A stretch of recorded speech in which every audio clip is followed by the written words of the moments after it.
Osaka, a city that runs on energy, an insane amount of neon, and possibly way too much caffeine. It's got towering castles, ancient shrines, ridiculously photogenic deer, and more flashing lights than my phone when I forget to turn off notifications. We spent a few days bouncing around this wild, wonderful place, and it definitely ranks at the top of our favorites list. So get comfy, because we're about to show you a whole lot of Osaka. Okay, let's go to Himeji Castle. This is a place that does actually restrict the numbers of people that can go in. Is that the castle? The tiny little brown thing. Himeji Castle. Technically not in Osaka, but let's not get picky. This place is a samurai fortress, a UNESCO site, and believe it or not, it's even a Lego set. Himeji is a prime example of why didn't we build more castles that look this cool. It's survived wars, fires, and earthquakes.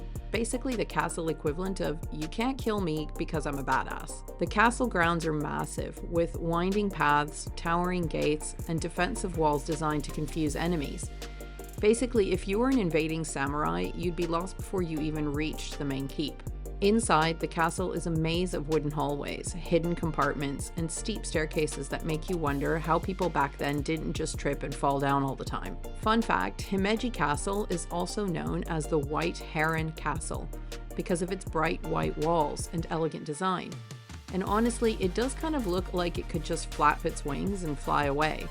Walking through here, you can almost hear the whispers of samurai planning battle strategies. Or maybe that's just the wind. But either way, it's got serious epic movie setting energy.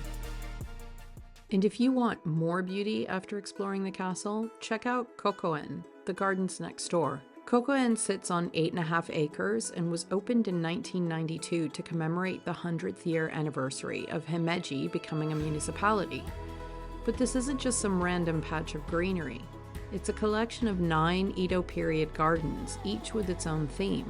The gardens are designed to reflect the best of Japan's 4 seasons, and it's a really peaceful escape from the towering fortress next door, making it feel like you've stepped into a completely different world. Speaking of castles, Osaka has one too. Osaka Castle is like Himeji's flashier, battle-scarred cousin, reconstructed, modernized, and constantly surrounded by tourists taking dramatic selfies. Osaka Castle played a huge role in Japanese history. It was originally built by Toyotomi Hideyoshi, a guy who basically decided, you know what, I'm gonna unify Japan. And then he almost did. This castle was his pride and joy. Huge stone walls, an intimidating moat, and a central keep that screamed, yeah, I run this place. Then in true castle fashion, it got burned down and rebuilt multiple times. Basically, Osaka Castle has had more comebacks than a boy band. Minoo Park, Osaka's surprisingly great nature escape. Just 30 minutes from the city, but it feels like a different world. Lush forests, scenic trails, and a waterfall straight out of a postcard. If Osaka's neon energy has you feeling overstimulated, this is the reset button you need. The main trail here is an easy, mostly paved walk that takes you through the valley following the Minoo River. Along the way, you'll pass old wooden bridges, shrines tucked into the trees, and charming little tea houses that feel like they belong in another century. Minoo Waterfall is the grand finale of the hike, and it's worth every step. At 33 meters tall, it crashes down into the pool below with just the right amount of wow factor. The sound of the rushing water, the fresh air, and the sheer relief of finally making it to the end make it one of those spots where you can't help but stop and just take it all in.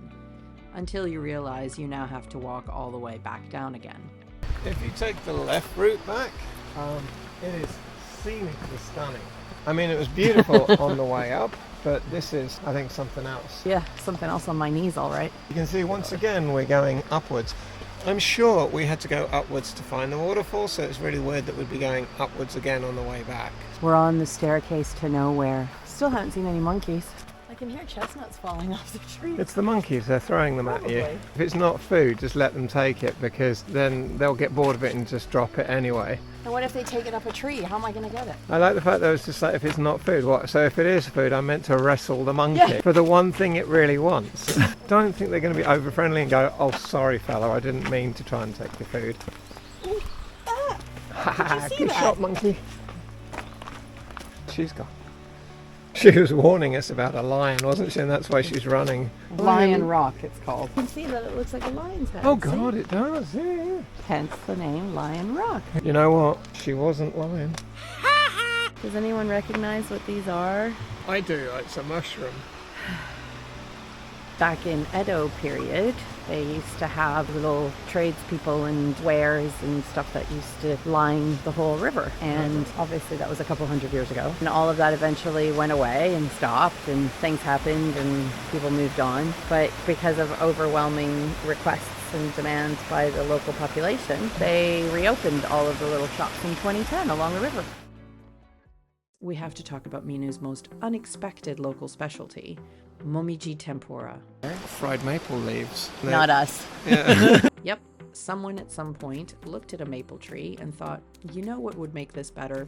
Batter and hot oil. They're washed and soaked in some kind of solution for a year. Then they're rinsed and then dried out and salted and then put in some secret recipe. And then they're fried. They smell really good. They're crispy, slightly sweet, and oddly addictive. You'll find them being sold by little roadside stalls along the trail, and trying one is basically a rite of passage. Imagine those would be good with a beer. We're gonna try some more down below. So whether you're here for the waterfall, the peaceful hike, or just an excuse to eat fried leaves, Minoo Park is worth the trip. It's a rare slice of nature just outside the city, where the air feels fresher and the pace slows down. At least until you realize that you've walked farther than you planned. It's nature, it's weird snacks, and it's Osaka. What's not to love? Welcome to Nara Park, where the deer run the show, and you're just a guest in their kingdom. These aren't your average run away when they see you kind of deer. Buy some special deer crackers and you'll suddenly have a fan club of very polite but very persistent deer bowing for treats. It's cute until you realize they've unionized and won't take no for an answer. Beyond the deer, it's home to Todai-ji Temple, Sumiyoshi Taisha Shrine, and plenty of scenic trails. Whether you're here for the temples, the nature, or just to witness the hilarious deer antics, it's worth the visit. Just guard your maps, bags, and dignity, because if you're not paying attention, a deer will try to eat all three. After running the deer gauntlet, you'll come face to face with the Nandaimon, the massive wooden gate guarding the entrance to Todai-ji. This thing has been standing here since the 12th century, and it's not just for show. Inside are two fierce-looking guardian statues known as the Neo Kings, and honestly, they do a pretty solid job of looking intimidating. And then there's Todai-ji itself. The Great Buddha Hall, or Daibutsuden, is one of the largest wooden buildings in the world, and inside, a 15-meter-tall bronze Buddha that basically makes everything else look tiny. Just imagine the logistics of casting and assembling a statue that big in the year 752. The Great Buddha has been watching over Nara for centuries, surviving fires, earthquakes, and a whole lot of history. Yoshikien is a quiet little escape in the middle of Nara. And the best part, it's completely free to enter with a foreign passport.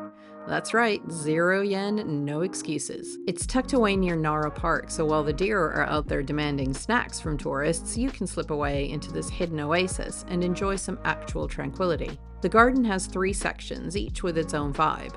Since it's a bit off the usual tourist radar, it's never too crowded, meaning you can actually take in the scenery without playing dodge the camera with 100 other visitors. Sumiyoshi Taisha isn't just any shrine.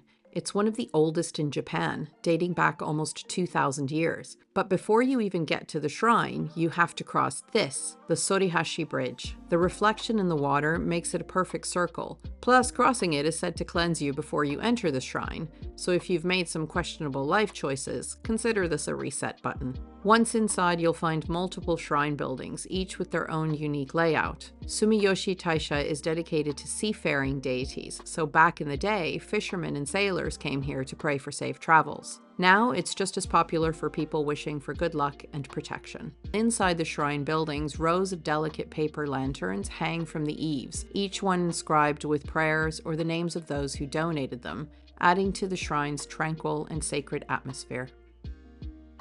Need a nature break? The Nagai Botanical Garden is the perfect spot to escape Osaka's high-energy vibe and pretend just for a little while that you have your life together. Spanning almost 25 hectares, this place is huge, like you might actually get lost huge. The garden is divided into themed sections. Seasonal flower beds change throughout the year, and a tranquil pond with water lilies and koi fish brings a classic zen feel. Whether you're here for the flowers, the walking trails, or just a quiet moment away from the city, it's an easy win for a relaxing day. Tucked away inside the Nagai Botanical Garden is something a little unexpected. TeamLab's digitized nature exhibit. At night, it transforms into an interactive dreamscape. Trees glow, paths shimmer under your feet, and the whole space feels like it's straight out of a sci-fi fantasy. The exhibit reacts to movement, so as you walk through, the lights shift and change around you.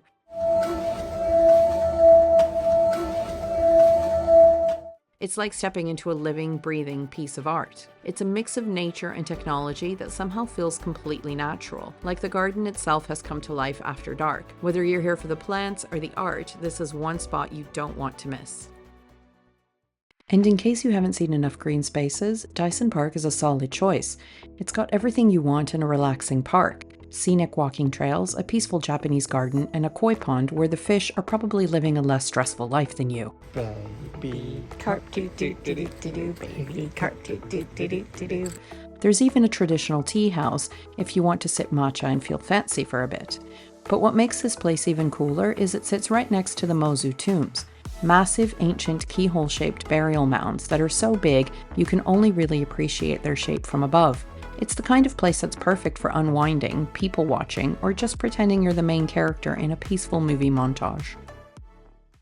Welcome to Dotonbori, Osaka's most chaotic, over-the-top, and absolutely unmissable district. If Osaka had a personality test, this street would be the answer. Giant neon billboards? Check. A mechanical crab waving at you like it knows your deepest, darkest secrets? Double check. A drum-playing clown mannequin named Kuidaore Taro, who's somehow both a beloved mascot and nightmare fuel? Oh yeah, he's here too. He just stands there, eerily smiling, playing his drum, and staring into your soul. This district has been a nightlife and entertainment hub for centuries, dating back to the early 1600s when it was packed with kabuki and puppet theaters. While the traditional performances have mostly faded, the dramatic flair of the area never left. One of Dotonbori's biggest draws is the canal running through it, giving the area an almost futuristic meets historical feel. The reflections of neon lights bouncing off the water at night make for some seriously cinematic views. You'll see the famous Glico Running Man billboard towering above the water, along with countless other flashing signs competing for attention.